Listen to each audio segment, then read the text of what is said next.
Beberapa waktu belakangan, Indonesia dihadapkan pada berbagai situasi cuaca ekstrem. Curah hujan yang tinggi menyebabkan banjir serta kondisi angin kencang yang terjadi hampir merata menyebabkan terjadinya bencana alam di berbagai daerah di Indonesia. Sebut saja bencana angin kencang yang merusak ratusan rumah warga di Madiun, banjir dan angin kencang yang melanda Jakarta, serta banjir di Sintang, Kalimantan Barat adalah beberapa bencana yang mewarnai jelang akhir tahun ini. Fenomena iklim ekstrim yang kini tengah terjadi di Indonesia tentunya tidak terjadi secara tiba-tiba. Ada beberapa tanda-tanda yang bisa kita perhatikan. Pertama, suhu bumi semakin panas.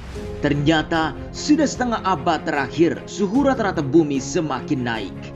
Bahkan pada tahun 2016, bumi memecahkan rekor suhu terpanasnya.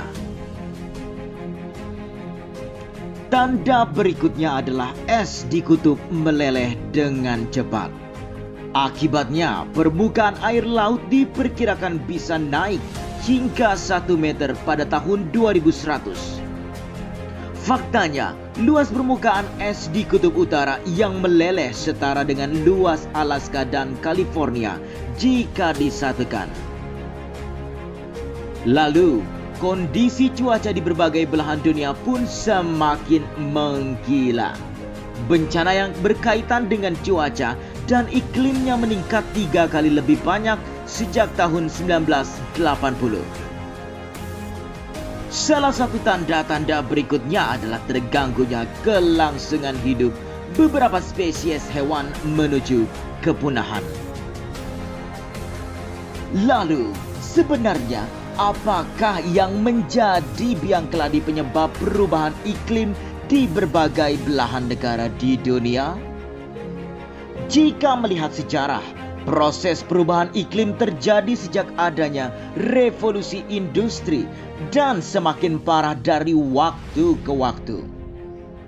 Jadi, secara garis besar ada 3 penyebab terjadinya perubahan iklim global. Pertama, pemanasan global. Peneliti menjelaskan bahwa tahun 2011 hingga 2020 merupakan dekade suhu bumi terpanas sepanjang sejarah. Salah satu bencana yang terjadi akibat pemanasan global adalah siklon Seroja di NTT atau Nusa Tenggara Timur beberapa waktu lalu. Penyebab kedua adalah efek rumah kaca. Pada tahun 2020, konsentrasi gas di bumi meningkat 48%. Dan terakhir adalah peningkatan emisi yang terjadi akibat penebangan hutan telah menjadi penyebab perubahan iklim ekstrim. Melalui ajang KTT G20, Jokowi menyerukan bahwa penanganan persoalan perubahan iklim harus berjalan seiring dengan penanganan persoalan global lainnya.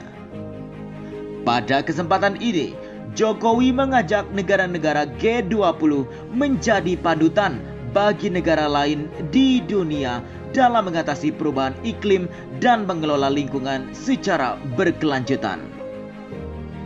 Indonesia sebagai salah satu pemilik hutan tropis terbesar di dunia memiliki peran strategis dalam penanganan perubahan iklim global.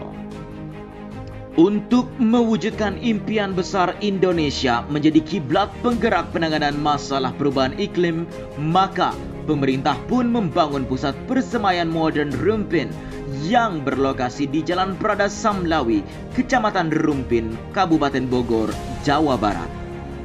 Pusat persemaian Rumpin berada pada lahan seluas 128 hektar yang dimiliki dan dikelola oleh Kementerian Lingkungan Hidup dan Kehutanan atau Kementerian LHK. Persemaian Rumpin dibangun dengan tujuan untuk mengembalikan fungsi hutan dan membuat Indonesia bisa menjadi pionir dalam penanganan mengurangi dampak perubahan iklim global.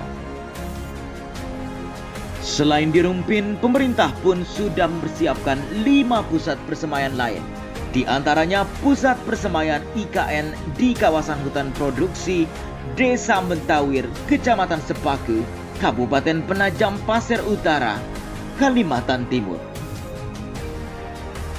Pusat persemaian Danau Toba di kawasan hutan lindung Blok Sibisa, Desa Motung, Kecamatan Ajibata, Kabupaten Toba, Sumatera Utara.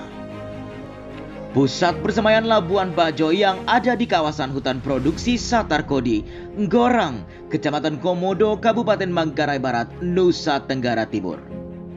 Pusat persemaian Mandalika berlokasi di kawasan hutan lindung Rembitan Sengkol, Kecamatan Pujut, Kabupaten Lombok Tengah, Nusa Tenggara Barat. Lalu, pusat persemaian Likupang di kawasan TWA Batu Putih Bawah, Kecamatan Ranowulu, Kota Bitung, Sulawesi Utara. Jokowi membawa sejumlah duta besar negara sahabat, yaitu Duta Besar Amerika Serikat untuk Indonesia, Sung Yong Kim, Duta Besar Inggris untuk Indonesia, Owen Jenkins, Duta Besar Kanada untuk Indonesia, Cameron McKay, Duta Besar Uni Eropa untuk Indonesia, Vincent Piquet, dan Country Director Bank Dunia 1, Kakkonen untuk meninjau pusat persemaian Rumpin. Jokowi berharap adanya pusat persemaian seperti di Rumpin bisa memperbaiki lingkungan dan menangani dampak perubahan iklim di sisi hulu. Targetnya akan ada 30 pusat persemaian yang tersebar di berbagai daerah di Indonesia dalam 3 tahun mendatang. Impian besar ini merupakan kepentingan kita bersama demi kelangsungan hidup generasi-generasi penerus kita di masa depan. Mari kita bersama-sama mendukung upaya pemerintah menjadi pionir dalam mengatasi perubahan iklim. Indonesia pasti bisa menghijaukan kembali salah satu hutan tropis terbesar di dunia kebanggaan kita bersama.